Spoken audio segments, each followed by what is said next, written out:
আমি টাফ প্ৰতিদ্বন্দ্বিতাত আছো বাকি গোটেইকেইটা জিকিম ইতিমধ্যে মুখ্যমন্ত্ৰীয়ে দেখা গৈছে ৰাইজৰ ব্যাপক উৎসাহ দেখিছো ব্যাপক অংশগ্ৰহণ দেখিছো আৰু এইবাৰ আগতকৈ আমি ডেফিনেটলি আগতকৈ আমি ভাল ৰিজাল্ট কৰিম এনাৰ্জিটো ক'ত পাইছে মুখ্যমন্ত্ৰী ডাঙৰীয়াই তেনেকৈ সদায় কাম কৰি আছে অসমৰ ৰাইজৰ কাৰণে কাম কৰিবলৈ তেওঁ হয়তো এক্সট্ৰা এনাৰ্জি পায় ভগৱান প্ৰদত্ত বুলিয়ে মই ক'ম কিন্তু ৰাইজৰ কাৰণে কাম কৰিবলৈ তেওঁ কেতিয়াও মই বহুদিন নোখোৱা দেখিছো মুঠৰ ওপৰত ৰাইজৰ কাম কৰিব লাগে অসমবাসীৰ কাম কৰিব লাগে সকলোৰে কাৰণে কাম কৰিব লাগে সেইটো মই তেখেতৰ গাত মই বহুত দিনৰ পৰা বহু বছৰৰ পৰা দেখি আহিছো কিন্তু তেখেতৰ এটাই কথা যে ৰাইজৰ কাম কৰিব লাগে অসমৰ কাম কৰিব লাগে অসমক আগুৱাই লৈ যাব লাগে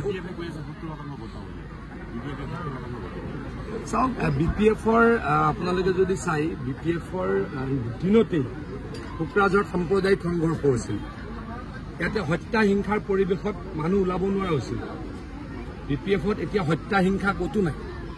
গতিকে BPFক যদি ভোট দিয়ে আকৌ তেনেকুৱা জংগলৰাজ হ'ব গতিকে মানুহে সেই কথা জানে সেইকাৰণে BPFক মানুহে ভোট নিদিয়ে জংগলৰাজ কোনোৱে নিবিচাৰে আপোনালোকতো ইয়াৰে মানুহ আজিৰ পৰা 10 বছৰ 12 বছৰ আগত আপোনালোকে দিনত ওলাব পাৰিছিল নেকি ৰাতিটো বাদ দিয়ক দিনতে ওলাব নোৱাৰিছিল এইবিলাক জেগাত হয়নে নহয় কওক আজি সেই পৰিৱেশটো নাই 2009 চনৰ সাম্প্ৰদায়িক সংঘৰ্ষ ওদালগুৰি 2012 চনৰ কোকৰাঝাৰৰ সাম্প্ৰদায়িক সংঘৰ্ষত BPFৰ নেতাকৰ্মীবিলাক লিপ্ত আছিল গতিকে তেওঁলোকে যদি ৰাইজে আকৌ ভোট দিয়ে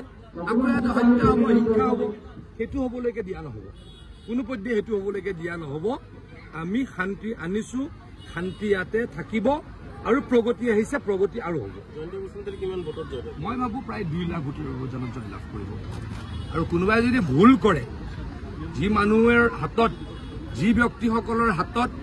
আমাৰ BTR মানুহৰ মৃত্যু হৈছিল তেখেতলোকৰ হাত BTR মানুহৰ তেজৰে ধুইছিলে তেনেকুৱা মানুহকে যদি ভোট দিয়ে ইটোতো আৰু নিজৰ হাতৰ কোঠা ভৰিত মৰাৰ বাহিৰে একো নহ'ব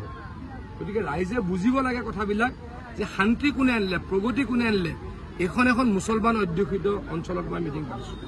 তেখেতসকলক মই এটা এটাকে সুধিলো আপোনালোকে আয়ুষ্মান কাৰ্ড পাইছেনে নাই আয়ুষ্মান অসমৰ কাৰ্ড পাইছেনে নাই